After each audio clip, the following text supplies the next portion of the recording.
Welcome back to our channel. Telangana రైతులకు తెలంగాణ ప్రభుత్వం నుంచి ఒక అదిరిపోయే గుడ్ న్యూస్ అయితే రావడం జరిగింది. అదేంటో తెలుసుకునే ప్రయత్నం చేద్దాం.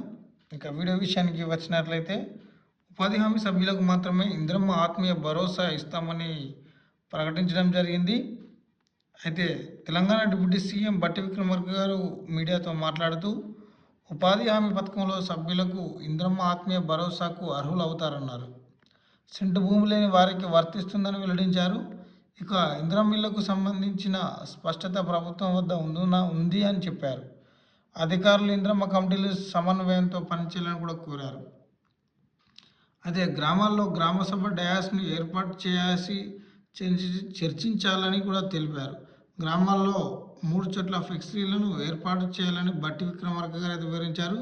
ప్రజా సంక్షేమం కోసం దేశంలో ఎక్కడా కూడా లేని విధంగా తెలంగాణలో ఉన్నటువంటి పథకాలు లేవన్నారు.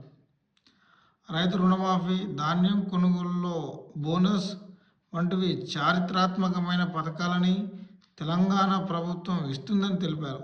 రైతు భరోసా, ఇంద్రమ్మ ఆత్మీయ భరోసా అందిస్తామని తెలిపారు. 45,000 కోట్ల రూపాయలు ఖర్చు పెట్టాల్సిన అవసరం ఉందని వ్యాఖ్యానించారు. అయితే రైతు భరోసాకు 19,000 కోట్ల రూపాయలు అవసరమవుతాయని, అదేవిధంగా ఆత్మీయ రైతు భరోసాకు 2,000 కోట్ల రూపాయలు ఖర్చు పెట్టాల్సిన పరిస్థితి ఉందని తెలపడం జరిగింది. అయితే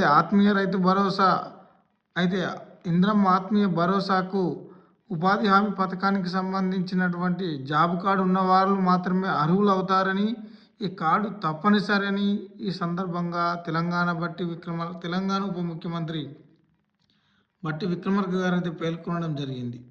సో ఇది వీడియో ఫ్రెండ్స్. ఇలాంటి మరిన్ని వీడియోల కోసం మన ఛానల్ని సబ్స్క్రైబ్ చేసుకుని రెగ్యులర్గా ఫాలో అవుతుండండి.